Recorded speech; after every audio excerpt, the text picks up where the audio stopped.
नमस्कार दोस्तों, मैं अंकुर उपाध्याय स्वागत करता हूं आप सभी का आपके अपने YouTube channel share market analysis में।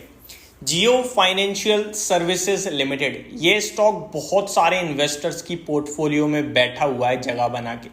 कंपनी के नतीजे आने थे, नतीजे आ चुके हैं, तो नतीजे देखते हैं सबसे पहले तो कैसे रहे हैं और इन रिजल्ट्स के बाद इन्वेस्टर्स को आगे के लिए कैसे रणनीति बनानी चाहिए, अगले 3 महीने किस तरफ शेयर का प्राइस जा सकता है। नंबर्स के दम पर एक एक करके सारी चीजें आप सभी के साथ शेयर करता हूं। शुरू करते हैं बिना किसी देरी के।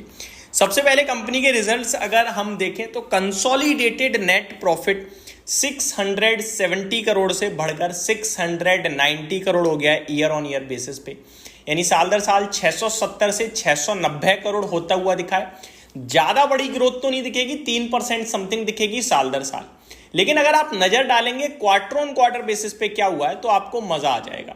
फॉर एग्जांपल 310 करोड़ के सामने 690 करोड़ का प्रॉफिट आते हुए दिखा है कंपनी का, मोर देन डबल हो गया है क्वार्टर ऑन क्वार्टर। आगे बढ़ते हैं दोस्तों रेवेन्यू की तरफ। 608 करोड़ से 690 करोड़ पे रेवेन्यू आता हुआ दिखा है ईयर ऑन ईयर बेसिस पे।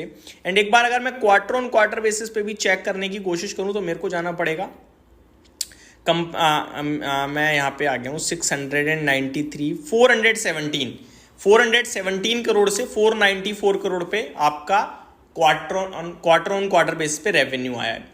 Share of profit of associates and joint ventures 220 crore से 230 crore and profit before tax 540 crore से 548 करोड़। हर एक पैमाने पे अच्छे ही लग रहे हैं नंबर, कहीं से कहीं तक कोई दिक्कत मुझे नहीं दिख रही है।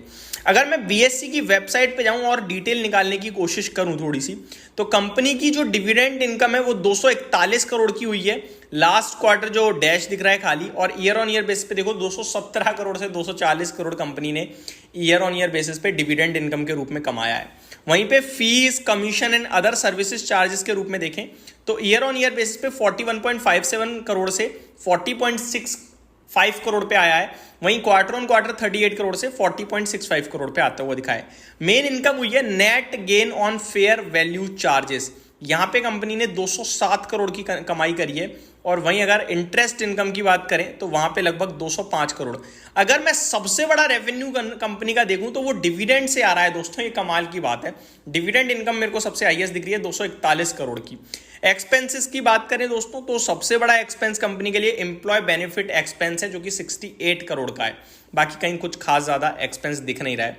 कंपनी के प्रॉफिट की बात करें तो वो मैं ऑलरेडी बता ही चुका हूं।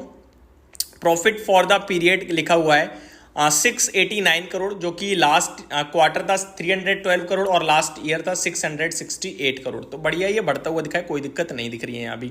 कंपनी के बेसिक अर्निंग पर शेयर की बात करें तो ईयर ऑन ईयर बेसिस पे 1 रुपये 5 पैसे से बढ़कर 1 रुपये 9 पैसे का अर्निंग पर शेयर हो गया है। एंड क्वार्टर ऑन क्वार्टर 49 पैसे से 1 रुपये 9 पैसे, यानी मोर देन डबल होता हुआ दिखा है आपको क्वार्टर ऑन क्वार्टर बेसिस पे अर्निंग पर शेयर। अब आ जाते हैं कि क्या करें क्या ना करें दोस्तों। ईयर ऑन ईयर बेसिस हो, क्वार्टर ऑन क्वार्टर बेसिस हो, कहीं से कहीं तक डिसअपॉइंटमेंट तो आपके हाथ लगी नहीं है।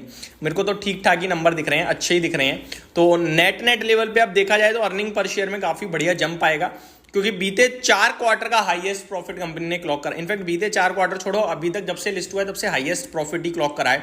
तो ये बढ़त कंटिन्यू चल रही है। सिंगल क्वार्टर में 1 रुपये का अर्निंग पर शेयर आ गया, और क्या चाहिए आपको।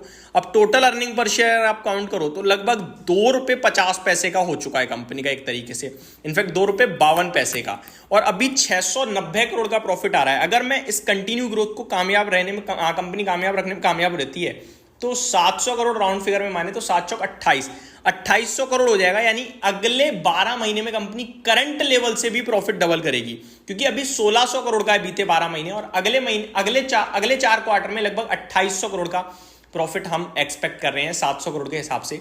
तो मेरे हिसाब से 2800 करोड़ यानी कि ऑलमोस्ट आप कह सकते हो कंपनी का अर्निंग पर शेयर 4.5 रुपए के करीब का हो जाएगा। और 4.5 रुपए के करीब से अगर ये 100 के मल्टीपल्स पे आता है तो 450 रुपए का शेयर प्राइस बनता है। मैं सिंपल लॉजिक लगा रहा हूं यहाँ पे, ज्यादा कुछ नहीं सोचना।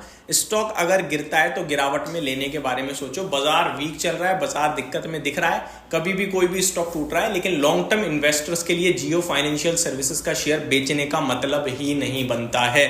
थोड़ी बहुत उठापटक होगी, लेकिन ये मार्केट के साथ ये ना एक तरीके से आप स्टॉक मार्केट इंफ्रास्ट्रक्चर वाला स्टॉक ही समझो, जैसे ब्रोकिंग स्टॉक भाग रहे हैं, म्यूचुअल फंड स्टॉक भाग रहे हैं, ये भी उसी कैटेगरी का शेयर है, आप ये मान के चलो। बस नाम तो में थोड़ा सा डिफरेंट दिखता है। मेरा मानना है कि ये स्टॉक अगले 12 महीने में 400 450 रुपए का कैंडिडेट है। जितने भी इन्वेस्टर्स के पास है, कैलकुलेशन करो आराम से बैठ के, अर्निंग पर शेयर इनटू करके पीई से देखो, मेरे को लगता है स्टॉक उठाने वाला है। तो ये मेरी तरफ से आपके लिए डिटेल्स थी। होप आपको सारी चीजें समझ में आ गई होंगी। Thank you so much for watching this video. Have a great day guys.